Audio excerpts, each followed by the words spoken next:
ಎಲ್ಲರಿಗೂ ನಮಸ್ಕಾರ. ಇಂದಿನ ಈ ವಿಡಿಯೋ ಬಹಳನೇ ವಿಶೇಷವಾಗಿದೆ. ಕೇವಲ ಯಾವುದಾದ್ರೂ ಒಂದು ಗುರುವಾರ ಮಾಡಿದ್ರೇ ಸಾಕು. ಪ್ರತಿ ಮನೆಗಳಲ್ಲೂ ಇರುವಂತಹ ಅರಿಶಿಣದ ಪುಡಿ ಹಾಗೆ ಲವಂಗದಿಂದ ಮಾಡುವಂತಹ ಒಂದು ಉಪಾಯವನ್ನು ತಿಳ್ಕೊಳ್ಳೋಣ. ಈ ಉಪಾಯವನ್ನು ಮಾಡೋದ್ರಿಂದ ಹಣಕಾಸಿನ ಸಮಸ್ಯೆ ಸಂಪೂರ್ಣವಾಗಿ ದೂರ ಆಗುತ್ತೆ. ಗುರುವಾರ ಮಾಡೋದ್ರಿಂದ ಗುರುಗಳ ಅನುಗ್ರಹ ಆಗುತ್ತೆ. ಲಕ್ಷ್ಮೀನಾರಾಯಣರ ಅನುಗ್ರಹ ಸಂಪೂರ್ಣವಾಗಿ ನಿಮ್ಮ ಮೇಲೆ ಸಿಗುತ್ತೆ. ಹಣದ ಕೊರತೆ ಅನ್ನೋದು ಉಂಟಾಗೋದಿಲ್ಲ. ಅರಿಶಿಣ ಗುರುಬಲವನ್ನು ಹೆಚ್ಚು ಮಾಡುತ್ತೆ, ಗುರುಗ್ರಹವನ್ನು ಬಲಪಡಿಸುತ್ತೆ. ಲವಂಗನ ಉಪಯೋಗ ಮಾಡೋದ್ರಿಂದ ಕೆಟ್ಟ ದೃಷ್ಟಿ ಬೇಗ ಪರಿಹಾರ ಆಗುತ್ತೆ. ಮನೆಯಲ್ಲಿ ಯಾವುದೇ ಹಣದ ಕೊರತೆ ಇರಬಾರ್ದು, ಹಣದ ಸಮಸ್ಯೆ ಉಂಟಾಗಬಾರ್ದು, ಹಾಗೆ ಜೀವನದಲ್ಲಿ ಶ್ರೀಮಂತರಾಗಬೇಕು ಅಂತ ಬಯಸುವಂಥವರು ಕೇವಲ ಒಂದು ಗುರುವಾರ ಅರಿಶಿಣ ಮತ್ತು ಲವಂಗ ಉಪಯೋಗಿಸಿ ಈ ಉಪಾಯವನ್ನು ಮಾಡಿದರೆ ಆದಷ್ಟು ಬೇಗ ಅನುಗ್ರಹ ಆಗುತ್ತೆ. ಇದು ಕೇವಲ ಹಣಕಾಸಿನ ಸಮಸ್ಯೆ ದೂರ ಮಾಡುತ್ತೆ ಅಂತಲ್ಲ, ಆರೋಗ್ಯ ಸಮಸ್ಯೆಯಿಂದ ಯಾರಾದರೂ ಬಳಲ್ತಾ ಇದ್ದರೆ ಅಥವಾ ಮನೆಯಲ್ಲಿ ತುಂಬ ಜಗಳಗಳು ನೋವು ಉಂಟಾಗಿದ್ದರೆ ಆ ಸಮಸ್ಯೆಗಳನ್ನು ಸಹ ದೂರ ಮಾಡುತ್ತೆ. ಕೆಲವೊಮ್ಮೆ ನಮಗೂ ಸಹ ತಿಳಿದಿರಲ್ಲ ಯಾವ ದೋಷದಿಂದ ಈ ತೊಂದರೆಗಳು ಉಂಟಾಗ್ತಿದೆ ಅಂತ. ವಾಸ್ತು ದೋಷನ, ಮಂಗಳ ದೋಷನ, ಇಲ್ಲ ಯಾವ ಗ್ರಹಗಳ ದೋಷ ಇದು ತಿಳಿತಾ ಇರಲ್ಲ. ಅಂಥವರು ಸಹ ಇದನ್ನು ಮಾಡಿದರೆ ಆದಷ್ಟು ಬೇಗ ಪರಿಹಾರ ಆಗುತ್ತೆ. ಯಾವುದೇ ರೀತಿಯಾದ ಪಿತೃದೋಷಗಳಿದ್ರೂ ಸಹ ಅದು ಹೊರಟು ಹೋಗುತ್ತೆ. ಗುರುವಾರ ಶ್ರೀಮನ್ನಾರಾಯಣನಿಗೆ ಅರ್ಪಿತವಾದ ದಿನ.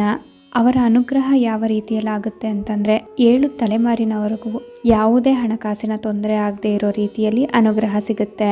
ಅರಿಶಿಣ ಸುಖ ಸಂಪತ್ತನ್ನ ಸಮೃದ್ಧಿ ಮಾಡಿದರೆ, ಲವಂಗ ಧನವನ್ನು ಅಭಿವೃದ್ಧಿ ಮಾಡುತ್ತೆ. ಯಾವುದೇ ತರಹದ ಕೆಟ್ಟ ದೃಷ್ಟಿ ಇದ್ರೂ ಅದನ್ನು ಹೋಗಲಾಡಿಸುತ್ತೆ. ಅರಿಶಿಣವು ಶ್ರೀಹರಿಯ ಪ್ರಿಯವಾದ ವಸ್ತುವಾಗಿದೆ. ಯಾವ ಮನೆಯಲ್ಲಿ ಶ್ರೀಹರಿಯ ಅನುಗ್ರಹವಾಗಿರುತ್ತದೋ ಅಂತಹ ಮನೆಗಳಲ್ಲಿ ಮಹಾಲಕ್ಷ್ಮಿಯ ಅನುಗ್ರಹವೂ ಆಗುತ್ತದೆ. ಮೊದಲಿಗೆ ಶುದ್ಧ ಅರಿಶಿಣ ಪುಡಿಯನ್ನು ತೆಗೆದುಕೊಳ್ಳಬೇಕು. 2 ಲವಂಗ ಚೆನ್ನಾಗಿರುವಂತಹದ್ದನ್ನು ತಗೋಬೇಕು, ಅದು ಮುರಿದಿರಬಾರ್ದು. ಒಂದು ಹೊಸ ಮಣ್ಣಿನ ದೀಪ ತಗೊಳ್ಳಿ. ಆ ಮಣ್ಣಿನ ದೀಪವನ್ನು ಮೊದಲು ನೀರಿನಲ್ಲಿ ಶುದ್ಧ ಮಾಡಿ, ಅದು ಚೆನ್ನಾಗಿ ಒಣಗಿದ ನಂತರ ತುಪ್ಪದ ದೀಪವನ್ನು ಬೆಳಗಿಸಬೇಕು. 2 ಜೋಡಿ ಬತ್ತಿಯನ್ನು ಹಾಕಿ ತುಪ್ಪದಿಂದ ತುಂಬಿಸಿ, ನಂತರ ಅದಕ್ಕೆ ಚಿಟಿಕೆ ಅರಿಶಿಣವನ್ನು ಹಾಕಿ 2 ಲವಂಗವನ್ನು ಹಾಕಿ ಈ ದೀಪನ 2 ಸ್ಥಳಗಳಲ್ಲಿ ಹಚ್ಚಿಡಬಹುದು.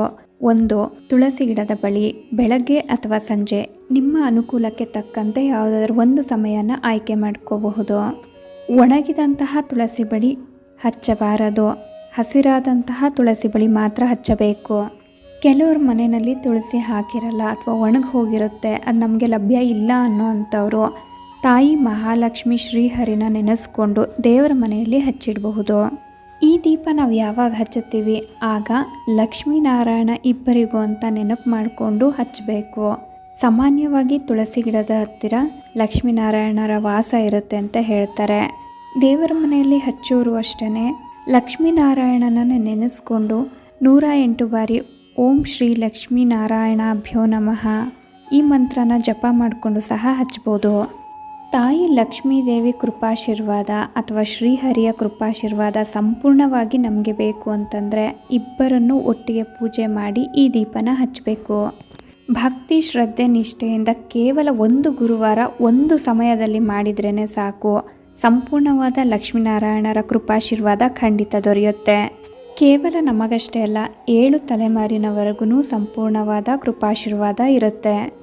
ಈ ಒಂದು ದೀಪಕ್ಕೆ ತುಪ್ಪನೇ ಉಪಯೋಗ ಮಾಡಿ. ಯಾಕೆ ಅಂತಂದರೆ ತುಪ್ಪದಲ್ಲಿ ಲಕ್ಷ್ಮೀ ದೇವರ ಸನ್ನಿಧಾನ ಹೆಚ್ಚಾಗಿರುತ್ತೆ.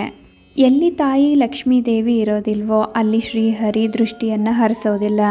ಮನೆಯಲ್ಲಿ ಧನ ಸಂಪತ್ತು ಇರುತ್ತೆ, ಕೆಲವೊಮ್ಮೆ ಇರುತ್ತೆ, ಕೆಲವೊಮ್ಮೆ ಖಾಲಿ ಆಗ್ತಾ ಇರುತ್ತೆ.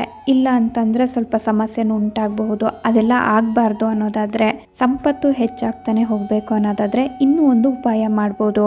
ಈ ಪರಿಹಾರ ಮಾಡೋದು ಅಷ್ಟೇನು ಕಷ್ಟ ಅಲ್ಲ, ತುಂಬ ಸರಳವಾಗಿದೆ. ಈ ಸರಳ ಪರಿಹಾರನೂ ಗುರುವಾರ ಮಾಡಬಹುದು. ಒಂದು ಗುರುವಾರ ಮಾಡಿದ್ರೂ ಸಾಕು.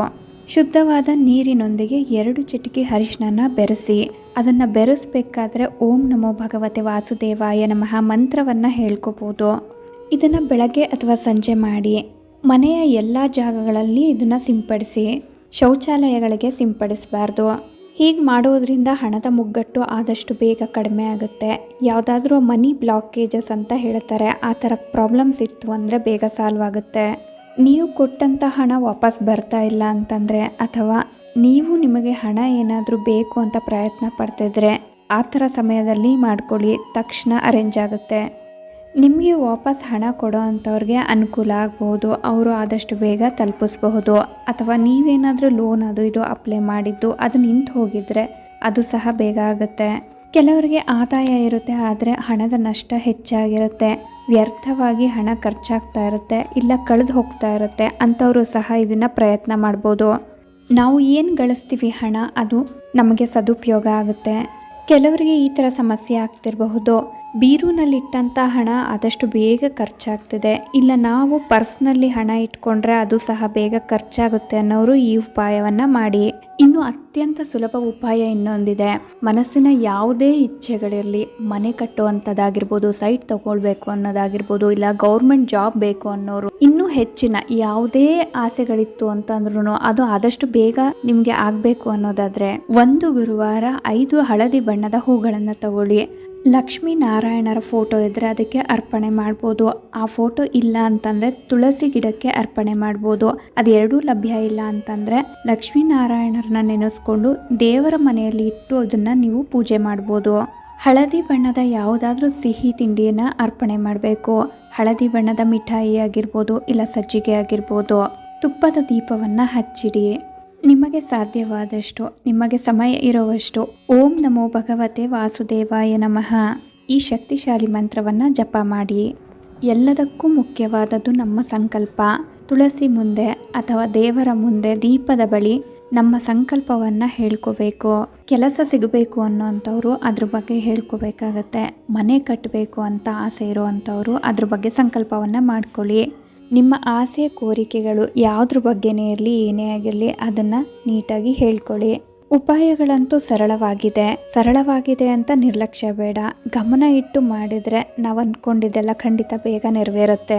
ಸರಳವಾಗಿ ಮಾಡಿ ಮುಗಿಸಿದ್ರೇ ಸಾಕು. ಅಥವಾ ಇನ್ನೂ ಹೆಚ್ಚಿನ ಗಮನ ಏನಾದರೂ ಬೇಕು ಅಂತಂದರೆ ಹಳದಿ ವಸ್ತ್ರಗಳನ್ನು ಧರಿಸಿ ಮಾಡಿ.